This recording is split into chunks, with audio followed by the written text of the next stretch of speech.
This is it. Black screen time. Oh, is this Prince of Egypt? I see. Yeah. Okay.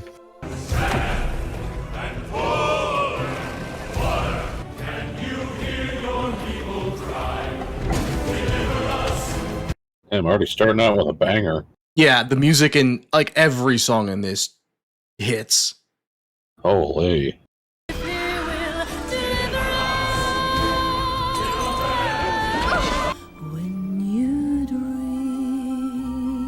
That's gotta be soul crushing, bro. Mm-hmm. Because you know that shit's just... I mean, you've grown up there, so you know it's infested with all types of animals. Mm-hmm. Yeah, I know they had like just teams and teams and teams of animators working on this stuff. I think it took like 3 years for them to animate. Back when they actually gave a shit about stuff like this. Yeah, and this was roughly the same time as Shrek that this was being made and came out. So it's like in that dying era of 2D animation. It's like, oh. Of everything being hand-drawn. Mm-hmm. And I mean, obviously there's quite a bit of computer imagery, in this sequence, but you can definitely tell most of it is drawn. What studio is this from? DreamWorks. Is this DreamWorks? Were they the same ones that did the original Hercules? Disney did that one.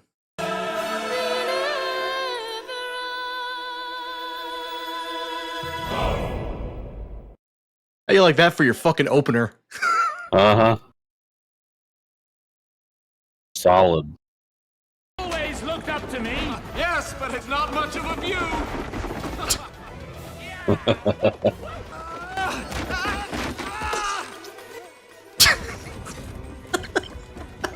Smiley face. Oh, now he doesn't have a nose.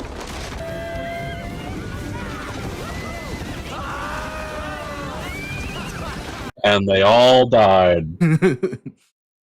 8,000 people were killed that afternoon. Father, hear what Be still, Pharaoh speaks. Do you feel in charge, Ramesses? The weak link in the chain. That's what he called me. You are rather pathetic. Irresponsible. Damn.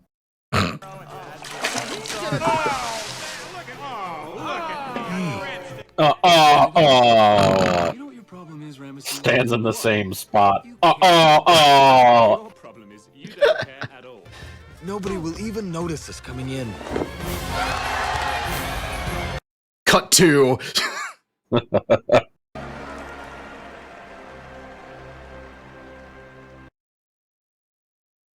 Bites lip. Fuck, that's hot. There's a man tied up in my room. Well, look into it. Right away, sir. Oh, okay. Did you order him there? I knew he would return to us when he was ready. Miriam, do you want us flogged? Bitch, shut up. This is all I ever wanted. All I ever wanted. These edibles ain't shit. 5 minutes later. Yeah. Boy, they're going hard with this, aren't they? That's the thing. Like, I mean, it's a lot of heavy subject material. They did not. Yeah, they're not shying away. I mean, it's basically as explicit as you can get without being graphic. Like, Uh-huh. They were only slaves.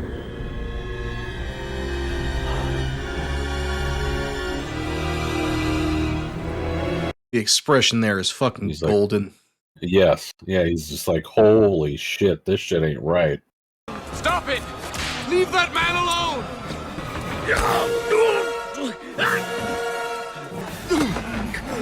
What's going on? I think it got kind of hard to deny everything. Yeah. Go ask the man I once called father. This?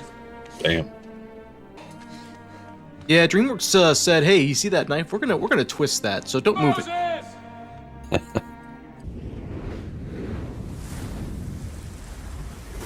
I love life in the desert. Ooh, free real estate. Wasn't even good grass.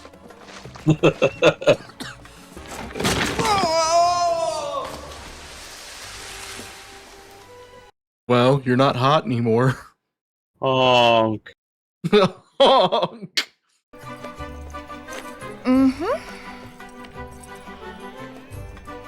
That's why Papa says she'll never get married. A single thread in a tapestry, though its color brightly shine, can never see its purpose in the pattern of the grand design. Yo, these Yeah. songs are fucking bangers. I actually make reference to this song in my It's a Wonderful Life breakdown. This is so good, bro. So how do you measure the worth of a man in wealth or strength or size? The answer will come to him who tries to look at his life through heaven's eyes. I don't care who you are. That's a banger fucking line. Uh-huh. Absolutely love that song. This is so good, dude. Yeah, I mean, DreamWorks hit with this. How have I never heard of this? Well, see, like that's the thing that makes me kind of sad when compared to like the I forget what studio's doing it, but there was like a 3D animated Jesus film that came out not too long ago. And I kind of remember just like looking at the trailers and being like, eh. Uh-huh. I don't know, like it's just designed to be as child friendly and as cutesy as possible, and it has no life in it. Yeah, as politically correct as possible. Just as designed to be as inoffensive as can possibly be. And then you get something, but then like you had something like this where like they're straight up like, yeah, okay, we're taking some artistic license, but the heart is in the right place. And I would be astounded to learn a majority of like the section heads were not Christian. There's just, I mean, there's a lot of little things like that. I mean, it also goes into like the way that sheep, behave in a herd mentality. And they've actually done studies like, because especially during this period of time, for safety, you would pack a whole bunch of herds of sheep together in the sheep gate. And then a shepherd would call out, and his sheep know his voice, so they all go to him. Even though they're all amongst the other sheep, and they tested this, like, they had a bunch of shepherds come, and before they put all the sheep together, every shepherd, like, put some paint on the back of his sheep. And in the morning, they came out and called, and you would watch, like, all these colors of sheep that are, part of the same herd, split off from this huge cluster of sheep, and they go to their shepherd. And it's a really fascinating thing to just, study and learn and kind of understand why the Bible makes that comparison so often. You've chosen the wrong messenger. Who made man's mouth? Who made the deaf, the mute, the seeing, or the blind? Absolutely love that scene. Yep. It's also like just multiple points in the Bible I love whenever anyone's like, God, you picked the wrong person. I definitely shouldn't be the one that does this. And he's just like, I'm sorry. Is this your planet you're standing on? Were you there whenever I put the stars in the sky? What? Where are your oceans? And then we'll talk about if I picked the right person. Yeah. Who are you to tell me that I picked wrong? Mm-hmm. I think like the most extreme example is probably Job, when he's just totally lamenting and he's like, God, how could you do all this? And God just basically, I don't want to say snaps, but just lays out. He's like, listen, I did all of this. I made everything. I know what I'm doing. I do like the subtle animation things too, like the tear and the even afterwards the shaking of the hand and they really paid attention. Yeah, the way the fire is almost like water and the way it moves, like. Yeah, like I said, they understood the assignment.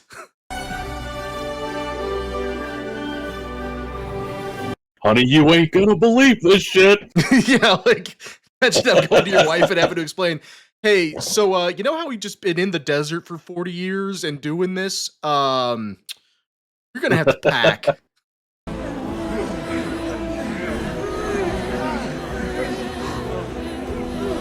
Hey, DreamWorks, a lot of kids are gonna watch this movie. You're not like gonna go too hard, are you? No. Well, no.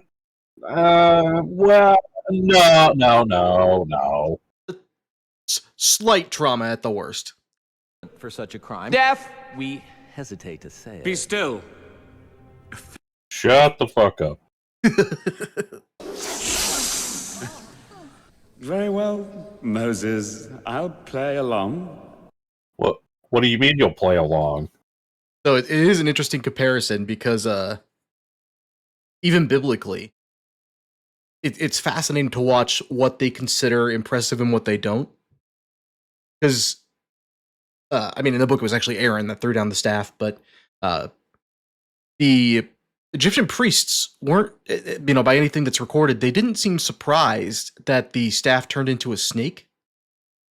They are surprised that his snake is able to defeat theirs. So it's kind of implied like they had something. Interesting. Yeah, so there's been a lot of theories around that. I'm curious on that. What are some of the prevailing theories? Essentially just that the Egyptians either had a I don't have any other way to phrase it other than a more active demonic magic, or a much higher understanding of science in terms of nature and the ways to manipulate things than we have today. And this movie kind of takes the spirit of that. It's a lot more illusion magic than demonic magic, but I don't know how you would easily put that in. But yeah, the prevailing theory is that's also why like the Egyptian gods are so focused on half human, half animal hybrids, because that's always been a heavy demonic act. Right. Is that crossbreeding? Yeah, defiling the human body. Mm-hmm. So yeah, it's a really interesting thing, and it's not something I have a clean answer to. Huh. Also, you ready for another banger? Yeah. By the might of Horus, you will kneel before us. You can be our acolyte. But first, boy, it's time to bow. Bang with the bang with the bang with the bang with the. Okay, but like my snake won.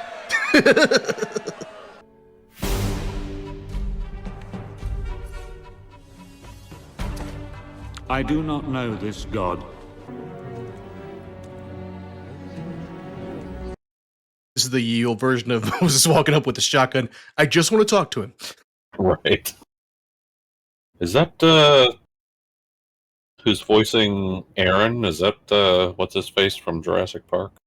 I have no earthly idea. Yeah, Yep, Jeff Goldblum. Yep, you're absolutely right. It is. Man, I'm so good at this. I'm so good at voices. Still gnawing away at that bone, are we? There's actually a rather interesting theory. I have it down in my journal. But it's actually kind of fascinating if you see the specific things that God does to Egypt throughout this whole book.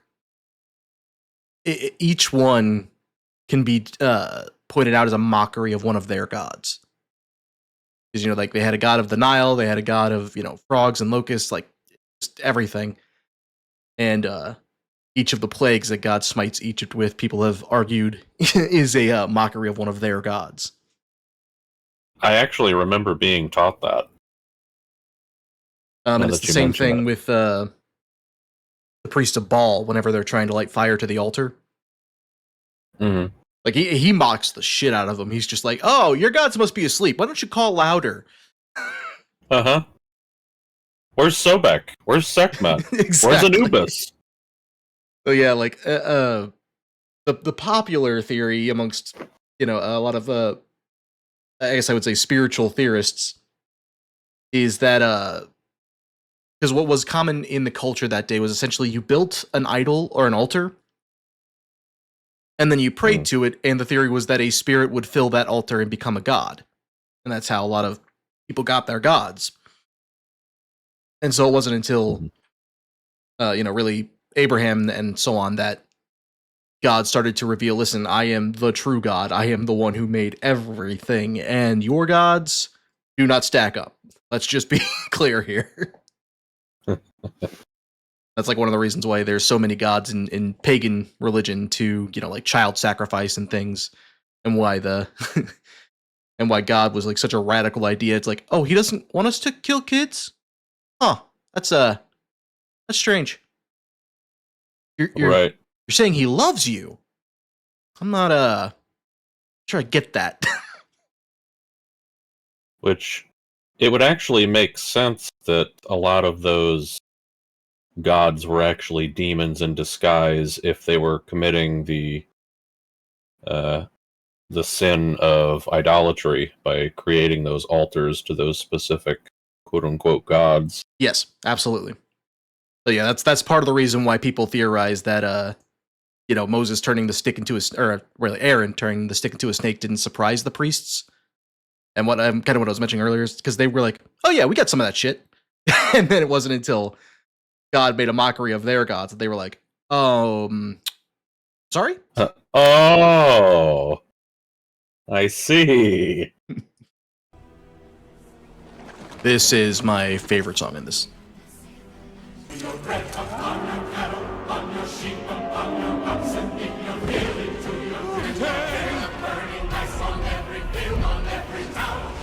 This was my home. I will not let my people go.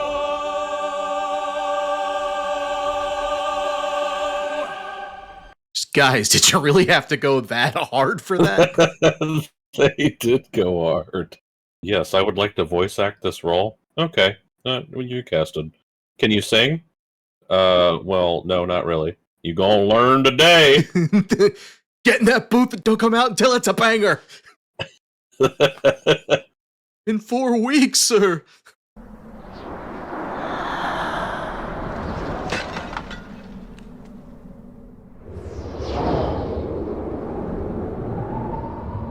Seriously, they are not shying away. No. That's the thing, you really can't baby this. Like, this was a horrifying moment.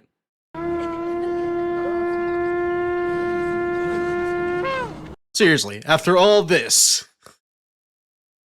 Uh-huh.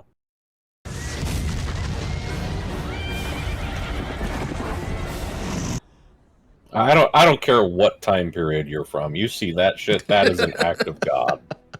Absolutely.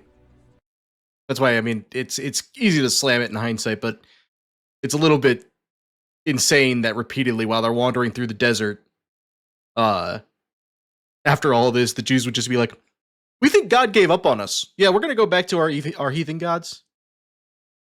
Right. We made a cow. You what? Can the cow make fire tornadoes?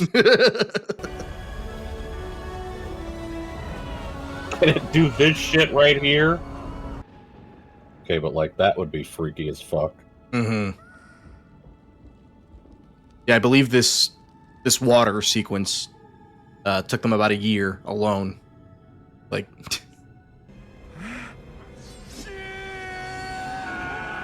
Pharaoh really looked at that and said, "Nah, I'd win."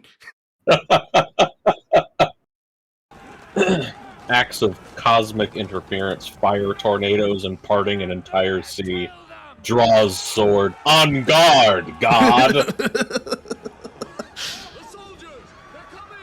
I challenge thee to a duel!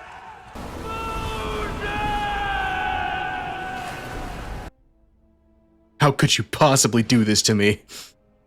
Yeah, this is one of those areas where, like, I get why they didn't do it because the movie, isn't really about that. But, like, yeah, he comes back down. They built a giant golden cow and they're praying to it. He's like, "I was gone like a week. What are you all doing?" That's why he gets so pissed off that he breaks the tablets. And then God's like, "Okay, no. Go back up there. We're going to do this again." Wait, does he actually? Yeah, Moses, he got back down. He got so mad that he smashed the tablets. They came back down from the mountain, they gathered around Aaron and said, "Come, make us gods who will go before us." This is after the sea is split. They're just like, "We want gods." Moses brought us out of Egypt, but we don't know where he went. Away from what I have commanded them, made themselves an idol cast in the shape of a calf. Like, dude, the entire journey through the desert, it's just this over and over.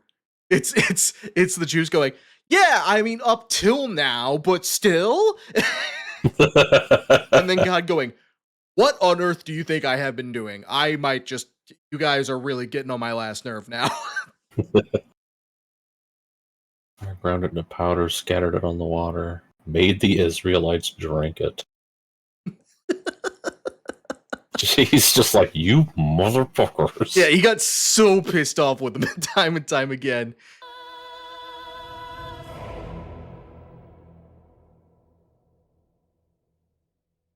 That was amazing, and I don't know how I've never heard or seen it before.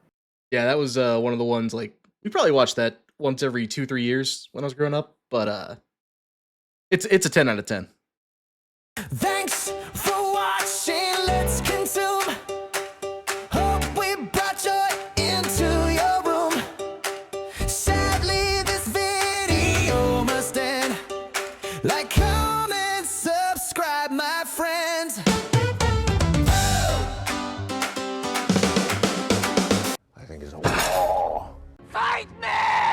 Oh, hi, Mark.